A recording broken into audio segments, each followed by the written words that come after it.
क्रांतिज्योती सावित्रीबाई फुले यांचा जन्म 3 जानेवारी 1831 रोजी सातारा जिल्ह्यातील नायगाव या गावी खंडोजी नेवसे पाटील यांच्या घरी एक कन्यारत्न प्राप्त झालं आणि त्यांना अगदी इतर मुलींप्रमाणे कुठल्याही प्रकारे या खंडोजी नेवसे पाटलांनी दाब दडपशाहीनं किंवा घरामध्ये दाबून ठेवलं नाही, तर स्त्री ही एक माणूस आहे या उद्देशानं त्यांनी तिला वाढवलं आणि मोठं केलं आणि त्यांच्या मनामध्ये शिक्षणाची ओढ निर्माण केली.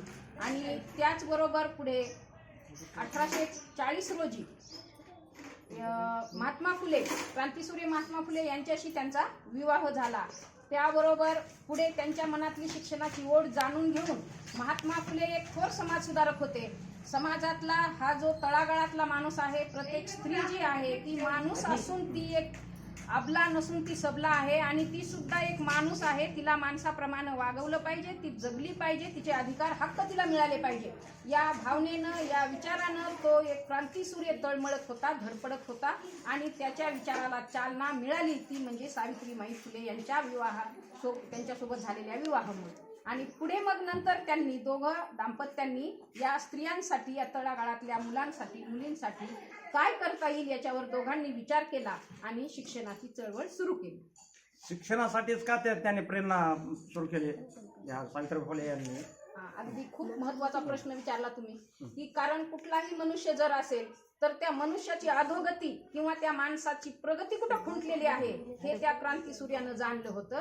की संपूर्ण माणूस हा तळागाळाला जो गेलाय, त्याचा विकास जो खुंटलाय तो फक्त आणि फक्त अज्ञानामुळे खुंटलाय, विद्या नाही म्हणून खुंटलाय, शिक्षण नाही म्हणून खुंटलाय हे त्यानं जाणलं होतं. आणि म्हणून त्यांनी म्हटलं सुद्धा की विद्येविना मती गेली, मतीविना नीती गेली, नीतीविना गती गेली, गतीविना वित्त गेले, वित्ता विना शूद्र खचले आणि इतके सारे अनर्थ एका अविद्येने केले. म्हणजे हे शूद्र जे खचायचं कारण मूळ कुठं आहे तर फक्त आणि फक्त शिक्षणामध्ये आहे, अज्ञानामध्ये आहे. आणि अज्ञानाचा अंधकार दूर करण्यासाठी, त्याला ज्ञानाची ज्योत पेटवण्यासाठी शिक्षण महत्वाचं आहे, म्हणून त्यांनी शिक्षणासाठी कार्य केले. त्यांचा संघर्ष काळ किती वर्षाचा होता? स्त्री शिक्षणाची चळवळ किती वर्षाचा संघर्ष काळ होता त्यांचा? त्यांनी बरीच वर्षे संघर्ष केला. पहिली शाळा त्यांनी 1 जानेवारी 1848 ला पुण्यातील भिडेवाड्यामध्ये पहिली मुलींची शाळा त्यांनी सुरू केली. आणि या पहिल्या दिवशीच्या शाळेमध्ये त्यांना जेमतेम 8 ते 9 मुली उपलब्ध झाल्या. आणि ते सुद्धा त्यांनी खूप प्रयत्न करून महात्मा फुल्यांनी स्वतंत्र सगळीकडे लोकांना जागृत केलं की मुली पाठवा, मुलींचं शिक्षण म्हणजे प्रगतीचं लक्षण आहे. देशाचा विकास, देशाला जर प्रगतीपथावर न्यायचं असेल तर जसं रथाला 2 चाकं असतात आणि एक चाक जर खचलं, एक चाक जर फसलं तर दुसरं चाक तिथपर्यंत आपली जी काही ध्येय उद्दिष्ट आहेत ते गाठू शकत नाही. आणि म्हणून स्त्री आणि पुरुष हे रथाचे 2 चाकं आहेत, तर हे दोन्ही चाकं सक्षम असणं गरजेचं आहे. आणि म्हणून मुलींचं शिक्षण किती महत्वाचं हे जनतेला पटवून दिलं. आणि म्हणून मुलींच्या शिक्षणासाठी त्यांनी प्रथमतः पावलं उचलली. आणि पावलं उचलत असताना मुलींच्या शिक्षणासाठी एका पुरुष शिक्षकानं शिकवणं त्या काळामध्ये अशक्यप्राय गोष्ट होती. पूर्वी अशिक्षित समाज होता, मुलींना घराच्या बाहेर पडू देत नसत. चूल आणि मूल यामध्ये त्यांचं आयुष्य संपत असे आणि बालवयामध्येच त्यांचा विवाह देखील केला जात होता. मग शिक्षणापासून वंचित तर राहतात. मग आपला भारत देशाचा विकास कधी होईल, कसे होणार, याबद्दल थोडं माहिती सांगा. तर मग हेच त्यांनी जाणलं की एक स्त्री शिकली तर संपूर्ण कुटुंब सुशिक्षित करते, एक पुरुष शिकला तर स्वतः पुरताच शिक्षित राहतो. म्हणून जास्तीत जास्त त्यांनी भर कुठं दिला असेल तर स्त्रियांच्या शिक्षणावर दिला. आणि म्हणून मुलगी शिकली पाहिजे, स्त्री शिकली पाहिजे, देशाच्या विकासाला हातभार लागला पाहिजे, म्हणून स्त्रियांच्या शिक्षणासाठी शाळा उघडल्या.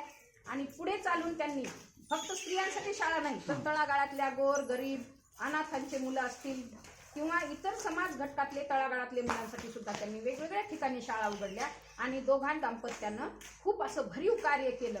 तर ते कार्य करत असताना त्यांना खूप यातना सहन कराव्या लागल्या, खूप छळाला सामोरं जावं लागलं. मग रस्त्यानं जाताना लोक त्यांच्या अंगावर शेण टाकत, दगड मारत, विटा मारत, अगदी रक्तबंबाळ झालेलं कपाळ घेऊन ती माऊली शाळेपर्यंत पोचायची, पण तरी आपल्या ध्येयापासून डगमगली नाही. आणि पुढे जाऊन त्यांनी मुलींना सक्षम केलं आणि भारताच्या देशाच्या विकासामध्ये त्यांचा कसा हातभार लागेल आणि त्याचंच फलित म्हणून आज प्रत्येक क्षेत्रामध्ये मुलगी अग्रेसर आहे, पुढे आहे.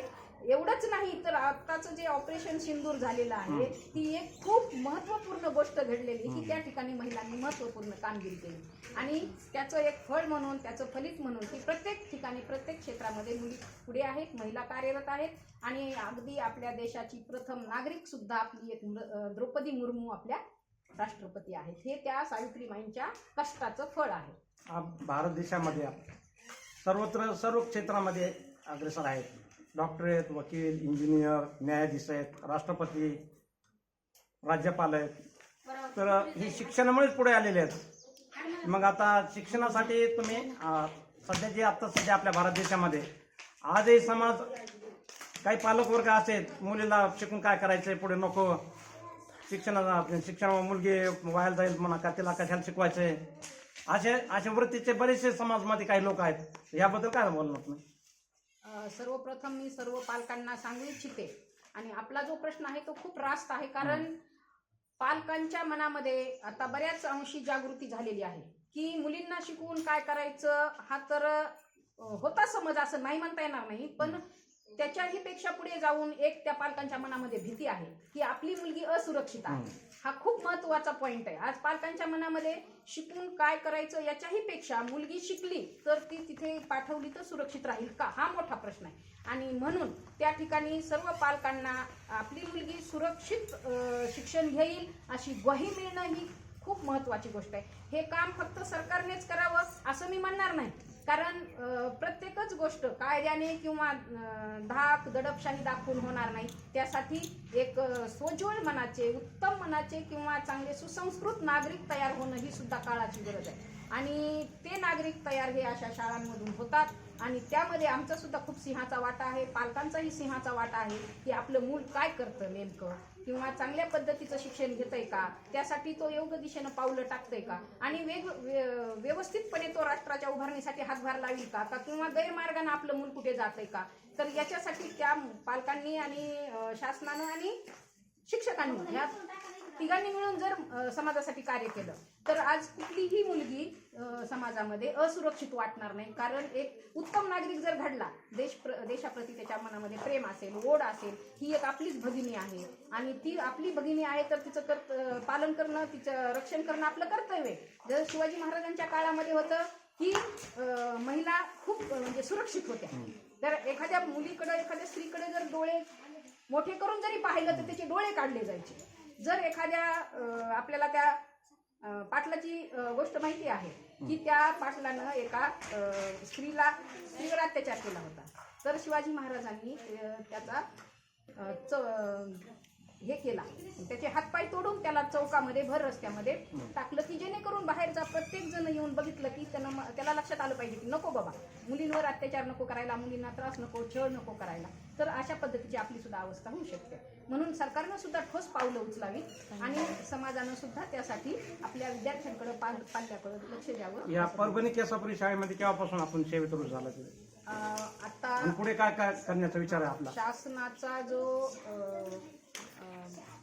बदल्यांचा जो कॅटेगरी असते किंवा ती हे असते ते बदल्या करणं, शिक्षकांच्या बदल्या दर 5 वर्षाला होत असतात. त्याचप्रमाणे यावर्षी 19 सप्टेंबर म्हणजे मागील वर्षी म्हणता येईल 19 सप्टेंबर 2025ला आम्ही दोघं दाम्पत्य या ठिकाणी प्रथमतः रुजू झालो. म्हणजे माझे mister Khande sir Sumant Khande sir आणि मी या ठिकाणी आम्ही पहिल्या 19 तारखेला सप्टेंबर महिन्यामध्ये रुजू झालो.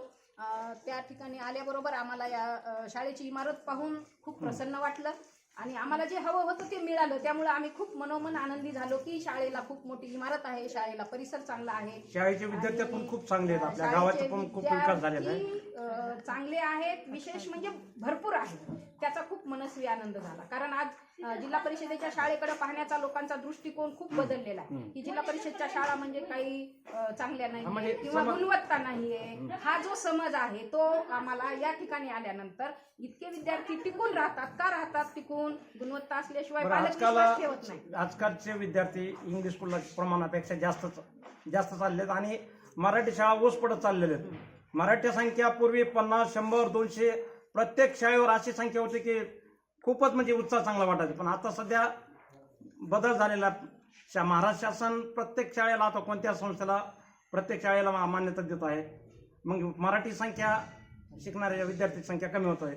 याबद्दल आपण विद्यार्थ्याला मार्गदर्शन काय करणार? तर याबद्दल मी विद्यार्थ्यांपेक्षा पालकांना मार्गदर्शन हा, करू हा. इच्छिते. ते महत्वाचं. कारण पाल्य आपला नेमका कुठल्या शाळेत टाकायचा हा सर्वस्वी निर्णय पालकांचा राहतो. कारण मराठी शाळेबद्दलची जी मानसिकता बदलली शासनानं पण, की ह्या शाळा बंद करायच्या, त्या शाळा बंद करायच्या. कारण बघा आता एक जर विद्यार्थी हा, शिकला, विद्यार्थी संख्या कमी असली की शाळा बंद शाळा करण्याचा बंद निर्णय शासन करणं घेतं. हा घाट घातलेला आहे. तो एकदम मला तर माझ्या मते एकदम म्हणजे चुकीचा निर्णय आहे. कारण एक जर विद्यार्थी, आता आपण जर असं म्हटलं असतं की एकच शिवाजी महाराज गरीब घडले, मुले शिकणार नाहीत ना, शाळा जर बंद केले. आता इंग्रजी शाळेत जर मुलं जर जात असेल तर त्यांना 20, 25, 30 हजार रुपये नक्कीच, पालक नक्कीच, खर्च करून नक्कीच. त्याला शिकवू शकतात. पण गरीब प्रत्येक मुले जण शिक्षणापासून नाही वंचित करू आहेत. शकत. तर मी तेच सांगते की एक शिवाजी महाराज नसते घडले तर आज हिंदवी स्वराज्य निर्माण झालं बरोबर. नसतं. आज एक विवेकानंद घडले नसते तर आपलं जगामध्ये, आपल्या अमेरिकेमध्ये जाऊन त्यांनी आपल्या देशाची आणि आपल्या धर्माची पताका एवढी उंचावली नसती. म्हणजे एक मूल काही बिनकामाचं नाहीये, किंवा एक मूल सुद्धा खूप महत्वाचं आहे. पूर्वीचे मराठी शाळेत शिक्षण घेऊन डॉक्टर, इंजिनियर, वकील झाले. मग आता इंग्रजीचा हट्ट का, कशामुळे? तर यामध्ये पालकांनाही मी सांगू इच्छिते की जो काही बडेजावपणा दिसतो इंग्रजी शाळेमध्ये, की खूप सुटबुटातले मुलं दिसतात आणि जास्तीत जास्त त्यांचे ते राहणीमान असेल, ऍक्टिव्हिटी असतील दिसायला फक्त. पण खऱ्या अर्थानं खूप विचारवंतांनी आणि सगळ्या समाज सुधारकांनी आणि विचारवंतांनी एक सांगितलंय, ज्या त्या मुलाला आपल्या आपल्या स्वतःच्या मातृभाषेतून जर शिक्षण, प्राथमिक शिक्षण महत्वाचं, जास्त याच्यावर भर दिला, प्राथमिक शिक्षण जर मातृभाषेतून मिळालं तर तो चांगल्या पद्धतीनं गुणवत्ता संपादन आता करू महाराष्ट्र शासनाने मराठी भाषेला अभिजात दर्जा दिलेला आहे. शकतो. मग एवढं असूनही पालक त्यांच्यामध्ये संभ्रम असा निर्माण होतो. मराठी शाळेत घालण्यास म्हणजे जरा उत्साही नाहीत. म्हणजे याच्याबद्दल काय वाटतं? यामध्ये पालकांचाही काही दोष नाही सांगता येणार, म्हणता येणार. कारण आता पालक कसं आहे, जिकडे जास्त आज डिजिटल युग आहे आणि जिथे जास्त गजबजलेलं वगैरे दिसेल त्या ठिकाणी माणसाचं मन ओढ घेणं हे साहजिकच आहे. पण आता शासनाचं सुद्धा एक काम आहे की सरकारी शाळेमध्ये शिक्षकांची संख्या कमी असते. सरकारी शाळेतल्या शिक्षकांना भरपूर कामं लावली जातात.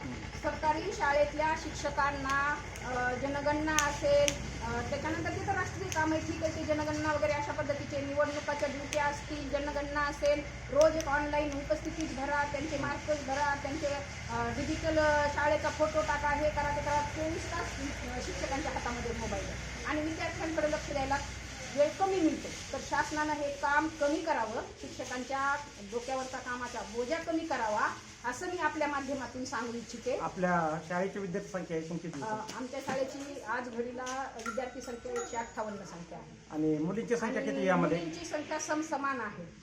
71 आणि 87 अशी. 71 मुलं आहेत तर 87 मुली आहेत. आमच्या शाळेमध्ये जास्त मुलींची संख्या आहे. पुरुषाच्या मागे स्त्रीचा जन्मदर सांगू शकता सध्या जनगणनेनुसार?